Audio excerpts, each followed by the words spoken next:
네, 안녕하세요. 엑셀 큐레이터 이재영입니다. 어, 너무 오랜만에 인사드리죠. 네, 제가 최근에 조금 여러 가지 일들이 좀 많이 있어가지고, 거기다가 플러스로 지금 오프라인에서 했던 수업을 컨텐츠를 조금 업그레이드를 했습니다. 그래서 업그레이드를 해가지고, 이번에는 시각화 스킬에 대한 내용을 좀 영상으로 만들어서 작업을 해보려고 하는데요. 그 시각화 스킬 첫 번째로 여러분들이 엑셀 한 번이라도 해보셨다라고 한다면 꼭 아시는 내용이죠. 요 차트, 삽입 탭에 있는 이 차트를 진행해 보려고 합니다. 자, 그래서 차트, 바로 시각화 스킬 같이 한번 해보도록 할게요. 자, 일단 차트는 이것만 기억하자라는 내용으로 시작을 해보면, 첫 번째는 차트는요, 이 데이터 정렬 방법을 항상 크로스 형태로 준비해 주시는 걸 권장드립니다. 자, 크로스탭이라는 게 뭐냐면, 우리가 흔히 알고 있는 데이터 정렬은 분류 값이 이렇게 가로로 되어 있고 데이터 정렬을 세로로 하는 경우죠. 자, 근데 크로스탭은 말 그대로 분류 값이 두 개가 있는 거예요. 이렇게 가로로도 하나, 세로로도 하나. 그래서 이런 교차점에 있는 데이터를 가져올 때 이런 정렬 방식이거든요. 이거를 크로스탭이라고 합니다. 가로와 세로가 동시에 있는 경우요. 이해가 되었을까요? 이 크로스탭 형태로 해주셔야지만 우리가 흔히 알고 있는 차트, 이 아래쪽 형태처럼 완성이 되거든요. 보여드리면 데이터 쭉 잡고 추천 차트 누르면은 우리가 흔히 원했던 X축, Y축이 나오고, 아래쪽에 이제 이 차트에 대한 내용, 범례와 그 다음에 아래쪽에 X축 영역이 X축 내역과 범례가 뭐인지 정확하게 표시를 해주죠. 자, 근데 오른쪽에 이런 형태로 잡고 추천 차트를 누르면은 이런 식으로 차트가 완성된다고 나옵니다. 우리가 원했던 차트가 아니라 막 뭐가 이상하게 잡혀 있죠. 이해가 되었을까요? 물론 조금 더 차트 하시다 보면요, 이런 형태로도 차트를 완성할 수는 있지만 일단 기본을 배울 때는 크로스탭 형태로 완성한다라는 것을 전제하에 진행해 주시면 되겠습니다. 자, 이렇게 해서 첫 번째 마무리해 보도록 하겠고, 두 번째로 여러분들이 기억해 주셔야 할 내용은, 실제로 차트를 완성하신 후에, 실제로 차트를 제가 완성한 내용이 여기에 준비되어 있거든요. 이렇게 차트를 완성을 하면, 클릭을 하면 위쪽에 디자인 탭, 서식 탭 이렇게 두 가지가 나옵니다. 여기서 디자인 탭을 클릭하신 다음에 가운데에 보시면 데이터 선택이라는 버튼이 있거든요. 여기 이 데이터 선택의 이 내용만 기억해 주시면 됩니다. 자, 데이터 선택의 내용을 한번 보면, 좀 줄이고요, 화면을. 자, 먼저 데이터 선택을 똑같이 누르면은 왼쪽에는 이렇게 범례 항목 계열, 오른쪽에는 가로축 레이블이라고 완성되어 있습니다. 자, 이게 무슨 말이냐면, 왼쪽에 범례 항목 계열이라고 하는 건요, 이 Y축에 데이터 들어간 영역을 범례 항목이라고 해요.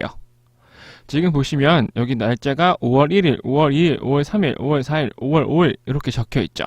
이게 어디에 들어가 있죠? 그렇죠. 위쪽에 차트 숫자 영역에 들어가 있고, 왼쪽에 가로축 레이블은 우리가 흔히 알고 있던 X축입니다. 이 X축들이 여기에 영어들이 쭉 입력이 되어 있죠. 이해가 되었을까요? 이게 일단 기본적인 내용을 아셔야 되고, 여기서 이제 추가와 편집하는 방법. 추가는요, 추가 눌렀을 때 첫 번째 이 계열 이름이라고 하는 거는 우리가 현재 범례 항목에서 추가를 해줬기 때문에 추가를 누르면은 계열 이름을, 범례 항목은 요 날짜에 관련된 내용이었죠. 날짜에 관련된 내용. 그래서 이 날짜 값을 이야기하는 걸 차트 계열 이름이라고 하고요. 계열 값은 이 5월 2일에 해당되는 이 데이터를 계열 값으로 잡아주시면 됩니다. 이런 식으로요. 이해가 됐을까요? 아직 문제가 된 게 아니라 이렇게 잡아주시면 되거든요. 이런 식으로. 이해가 되었을까요? 자, 그래서 계열 이름은 이 범례 값, 그 다음에 계열 값은 우리가 진짜로 숫자 입력한 이 범위, 이 데이터 범위를 기억해 주시면 되겠습니다. 추가하면 이렇게 아래쪽에도 추가가 되는 내용이에요. 그 다음에 마지막 이 차트 데이터 범위는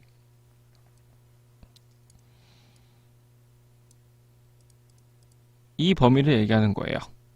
보시면 C7부터 H14 선택되다가 나오죠? 이 차트 범위, 전체 범위를 얘기해주는 범위입니다. 이해가 됐을까요? 자, 그래서 이 데이터 선택을 누르시고 나서 이 데이터 선택의 이 데이터 범위와 범례와 가로 항목이 어떤 내용인지만 정확하게 파악하고 계시면 차트를 만드시는데 큰 어려움이 없습니다. 자, 그래서 제가 한 가지를 보여드리면 일단 좀 지워보고 헷갈리지 않게, 제가 현재 여기에 5월 6일이라는 데이터가 없어서 제가 5월 6일이라는 데이터를 추가해 보도록 할게요. 이런 식으로 이렇게 만들고 이것만 5월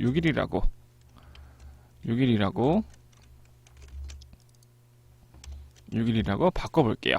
그래서 실제로 여기다가 이제 데이터를 추가를 해보면 디자인 탭, 데이터 선택, 추가 버튼 눌러주시고 계열 이름은 5월 6일이 되겠고 계열 값은 요 데이터 범위가 되겠죠.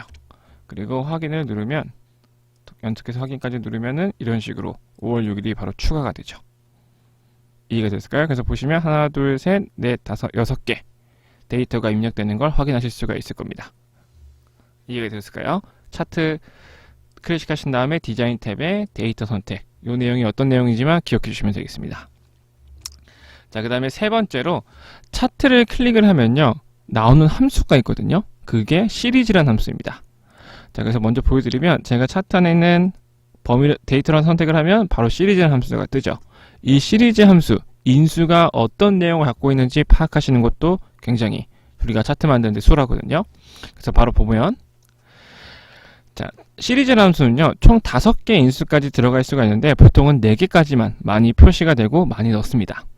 첫 번째 인수는 계열 이름을 넣어주셔야 되고, 두 번째는 X축 범위, 세 번째 인수는 Y축 범위, 네 번째 인수는 정렬. 자, 그래서 이 왼쪽에 있는 시리즈란 함수를 가지고 설명을 드리면, 차트 이론 F7번 셀, 어떤 건지 한번 찾아보도록 할게요. 차트 이론의 F7번 셀은 현재 쭉 올리면 F열의 7번 셀, 요거 5월 3일 적혀 있죠. 제가 5월 3일 적힌 이유는 세 번째 5월 3일이라는 데이터를 선택했기 때문입니다. 이해가 됐을까요? 계열 이름, 이 범례와 같은 뜻이라고 보여지죠. 그 다음에 X축 범위, X축 범위는 요 AUD부터 요 영어가 적혀 있는 내용이겠죠. 그래서 확인해 보면 C8, 14, C8셀부터 C14셀, 이해가 되었을까요? 자, 이게 X축 범위. Y축 범위는 이 Y축 값이 입력한 데이터 범위겠죠. 자, 그러면 우리는 현재 계열 이름 5월 3일에 대한 데이터니까 5월 3일에 대한 데이터 여기를 쭉 선택을 해주셨을 겁니다. 자, 그래서 F8열부터 F14행까지 보시면 정확하게 F8행부터 14행까지 선택되어 있고, 자, 이 숫자 3 정렬은요 현재 5월 1일, 5월 2일, 5월 3일 세 번째 정렬이 되어 있다는 뜻입니다. 이해가 되었을까요? 그래서 이 차트 클릭해서 나오는 함수, 시리즈 함수, 위치도, 인수도 어떤 내용인지 파악해 주시는 것도 굉장히 우리가 차트 만드시는데 수월하실 겁니다. 자, 그 다음에 마지막으로 차트 요소를 기억해 주셔야 되거든요. 차트 요소. 자, 차트 요소는 첫 번째, 제가 차트를 클릭하시면 이렇게 플러스 탭이 나오면서 직접 체크박스를 없애고 하시면서 확인할 수도 있을 거예요. 자, 이렇게 파일을 만들어 놨거든요. 자, 그래서 먼저 첫 번째 축이라고 하는 건요, 요거 1번 파란색 데이터 제가 없애보면 사라지고 클릭하면 다시 나오죠. 축은 요거 얘기하는 거고, 축 제목은 여기 2번 제가 적어놨죠. 축 제목 나타났다가 사라졌다가, 축에도 제목을 각각 입력을 해주실 수가 있습니다. 자, 그 다음에 세 번째 차트 제목은 요거거든요. 차트 제목. 차트 제목은요, 흔히 정말 제목으로 쓰기보다는 어떠한 이 데이터가 갖고 있는 핵심 포인트를 한 줄로 정리해서 보통 저는 많이 썼거든요. 그것도 하나 참고로 기억해 주시면 되겠고, 그 다음에 계속해서 데이터 레이블은 이 숫자 포인트에 어떤 숫자가 매칭이 되어 있는지를 표시해 줘요. 제가 클릭 해제를 하면 위에 숫자가 사라질 거고, 다시 클릭하면 숫자가 나타납니다. 그 다음에 마지막이 아니라 다섯 번째 데이터 표를 클릭을 하면 이 아래쪽에 데이터 표, 이런 식으로 데이터 표라는 건 위쪽에 우리가 잡았던 이 통계자료 크로스 탭이 있죠. 이 크로스 탭이 한 번 더 아래쪽에 이렇게 표로 완성해 주실 수가 있습니다. 자, 그 다음에 여섯 번째는 눈금선은 제가 요 하얀색으로 색깔을 바꿔놨거든요. 요거를 눈금선이라고 이야기합니다. 나타낼 수도 있고 없앨 수도 있고. 자, 마지막 범례, 요거 7번 범례였죠. 나타났다 사라졌다 이렇게 하실 수도 있습니다. 차트는요 기본적으로 디자인 요소이기 때문에 제가 첫째부터 네 번째까지 설명을 드렸는데 모든 내용 일단 외워주셔야 돼요. 기존에 제가 했던 수업은 뭐 응용 방법도 알려드리고 뭐 여러가지 방법, 활용한 방법도 알려드렸는데 차트는 디자인적인 요소이기 때문에 기본적으로 다 외워주셔야 된다. 요거를 포인트로 기억해 주시면 되겠습니다. 자, 그러면 이제 이 이론을 설명을 마쳐보도록 하겠고 바로 실습을 한번 해보도록 할게요.